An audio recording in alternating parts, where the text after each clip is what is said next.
YouTube, it's your boy Barcode. I'm back with another video. You ever wonder why your Mary William comp fails? I honestly just saw it for the first time. I literally thought my comp was 100%. I've never seen it fail. And I thought I knew why my runs never fail and some of yours do. I thought I found the secret, but I was wrong. Mary William Natalia SANTIS comp is not 100%. It's about 99.99. And that's if all the stars align perfectly. I'm going to show you why the Mary William comp is not 100%, still very viable, but why the Ice Wolf comp is 100%. If you like this video, hit the sub button, hit the like button, hit that bell dingy dingy thing so you know when I post a video. Let's go.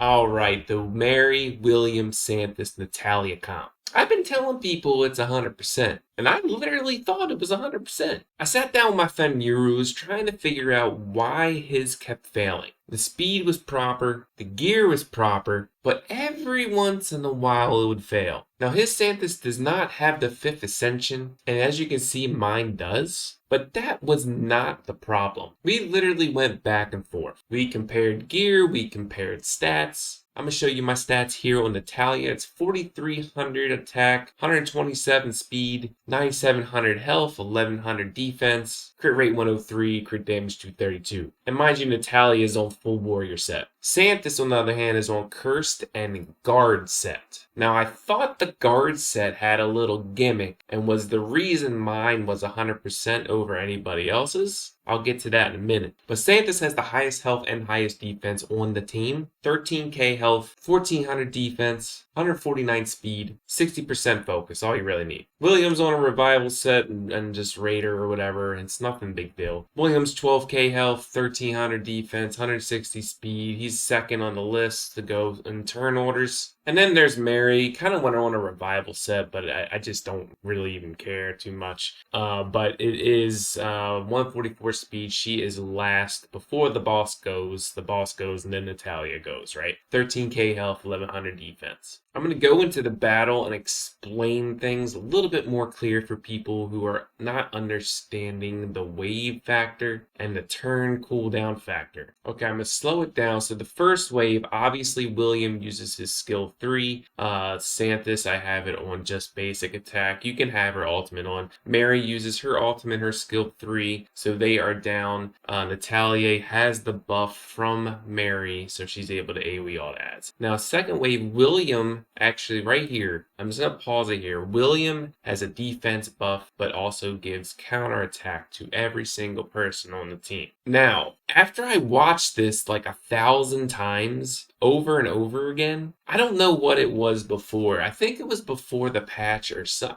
I don't know. Something changed. I literally used to see William put the defense buff on SANTIS every single time. And I thought it was because she had a guard buff. And I don't know what the gimmick was, but like everybody was already at full health in wave 2. That wasn't the thing. But like SANTIS had this bubble from the guard set. And I had some reasoning in where William put that defense buff on SANTIS every single time. And I talk about this because the defense buff is what actually can wipe your team in Ash 12 if you run this comp. Even if you have perfect gear, everything like that. If the defense buff from William's counterattack spell goes on Natalia, you still can beat it, but all the stars have to align for when the boss goes in the third wave and Natalia counterattacks. You cannot have a random speed buff or a crit damage buff. I'll kind of show you that here. And now, of course, the defense buff goes on Mary this time too. I don't get it. I literally watched this 1,000 times, and William was putting that defense buff on SANTIS every single time.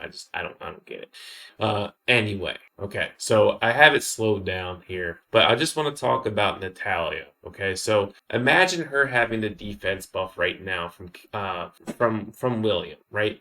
Now she would still have it, and she would counterattack and have that defense buff. Now she gets a crit damage buff. She would have 2 buffs. Now she would have 4 buffs, and now because of her rework of her trait, she would have killed all the ads. Now this is important because if you kill all the ads, then Ash does not take 50% health away from sacrificial cannon. So it's a lot harder to do. You can still beat it regardless if you kill all the ads or not, because it really then depends on SANTIS and how many poisons she can get up on herself. And that's the big stars align. I literally, it's like a 90% success rate, 95, because I get 10 out of 10s all the time with this team. So it's like 99.5. You need all the stars to align in order for this to fail. But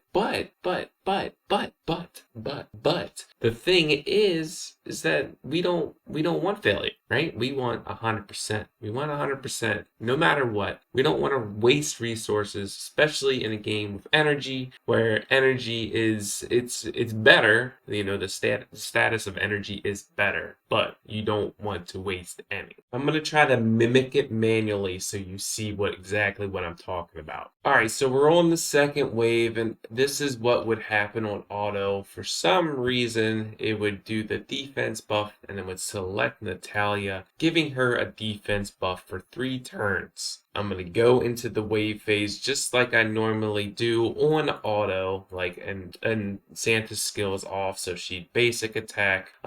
This is usually random, so I'm just going to put it on SANTIS, whatever. And then I'm going to do this, AoE them down, kill them off, just like an auto, right? So now I have a 1-turn defense buff on the boss wave. Natalia is slower than the boss. So what she's going to do is after the boss attacks, she's going to do her basic attack, counterattack, right? If it's something like crit damage or speed, Natalia's next turn, she's going to have 4 buffs. Hopefully I get lucky to proc that random buff here, but I'm just going to see if that'll happen. Probably won't because I'm trying to manually mimic something, right? And that's just how the cookie crumbles. Oops, I accidentally attacked the minion and not the boss. Cool. But you see what I'm getting at. So here's the counterattack here. Natalia has a defense buff. Hopefully we get speed or crit damage there. So now she's going to have 4 buffs. She has, and it's going to work the ultimate. I already killed 1 ad from the counterattack. So on auto, it would use the ultimate, and now it kills every single ad. It doesn't use the Mary invincibility HP gimmick. So I'll put it back on auto and see. Sometimes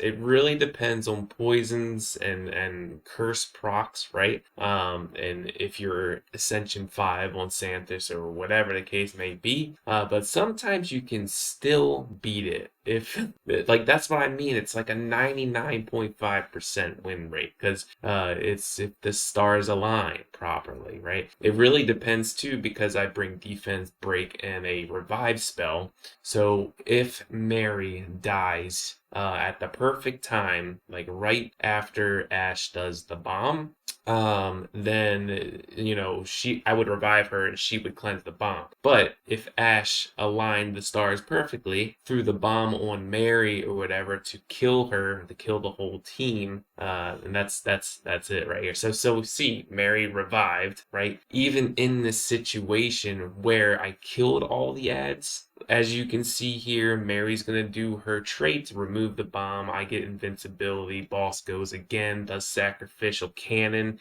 So it's very, very very hard to lose in this. But as you can see, there's ads this time, so the ads are gonna do what they need to do. But we have 3 poisons on, 4 poisons on, and the boss is dead. So that's why it's so, like, I literally saw my first loss on my account, on my team, while trying to help someone with their 100% William Mary comp. So I apologize for saying 100% because it's literally pretty close. Anyway, so what I had to do, so I wouldn't lose that 12 energy every, 20, 30 runs or whatever, I went ahead and built the dang Ice Wolf. Level 20 Ice Wolf. All you need is 4k health. I literally lift him to level, I got him to level 4. I didn't lift him in any of the level 4 glyphs. But I don't even have leveled gear on him, except for in 3 spots. I just made sure that he was over the boss's speed, so 143. The turn order doesn't even matter with Ice Wolf because he's meant to die. All you need is 4k health just so that he doesn't die from the bomb and then he explodes your whole team. But literally you just bring the same thing, except William, you use Ice Wolf. It's super cheesy. It's kind of why I like it, but it saves me that 12 energy every 30 rounds or so. So now there's gonna be no way, shape, or form that a extra buff goes on NATHALIA for 3 turns in wave 2. So that NATHALIA will only have the counterattack buff on her when the boss comes up in wave 3, which will then, when the boss attacks, remove the counterattack buff. She does a random buff of her own and she doesn't kill any of the ads, which lets you do the HP gimmick. And any time that the Ice Wolf is going to die in 1 hit and 1 AoE from the boss, as you can see here. So I will revive again, get the counterattack again for more poisons, more damage from NATHALIA onto the boss. And that's why the Ice Wolf comp works. I never even wanted to ever do an Ice Wolf comp video because there's 1,000 out there, but I wanted to at least show you that the William comp is not 100%, it's 99.5. So that's it for today's video. I've done a lot of Ash 12 videos lately, I'm just kind of tired of it. But I wanted to at least get that out there, get that out the way. Next video I got's a banger. If you like this content, sub, like, ding ding bell. I'll see you in the next one. Peace!